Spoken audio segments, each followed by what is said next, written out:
భారత్ పాక్ మరో పోరుకు రంగం సిద్ధమైంది. టీ20 ప్రపంచ కప్ లో ఇరు జట్ల మధ్య జరిగే గ్రూప్ మ్యాచ్ కు వేదిక దాదాపు ఖరారైంది. వచ్చేడాది జూన్లో టీ20 వరల్డ్ కప్ జరగనున్న విషయం తెలిసిందే. ఈ మెగా టోర్నీకి అమెరికా, వెస్టిండీస్ దేశాలు సంయుక్తంగా ఆతిథ్యం ఇస్తున్నాయి.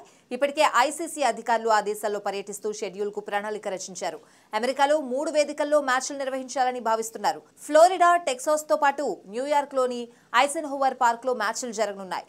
అయితే న్యూయార్క్ లో Bharat Pak group stage match నిర్వహించాలని ప్లాన్ చేస్తున్నారు. ఈ వేదికను టోర్నీ కోసం తాత్కాలికంగా ఏర్పాటు చేసినట్లు సమాచారం. న్యూయార్క్ లోని ఈ స్టేడియం కెపాసిటీ సుమారు 34,000.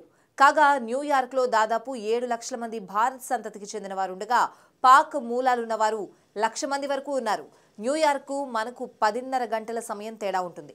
ఇక టీ20 ప్రపంచ కప్ ఫైనల్ ను కరేబియన్ దీవుల్లోని బార్బడోస్ లో నిర్వహించాలని భావిస్తున్నారు.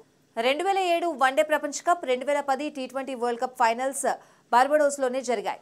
అయితే ఈసారి టీ20 ప్రపంచ కప్ లో 20 జట్లు పోటీ పడుతున్నాయి. 5 జట్లను ఒక గ్రూప్ గా ఎంపిక చేసి అన్ని జట్లను 4 గ్రూపులుగా విభజిస్తారు.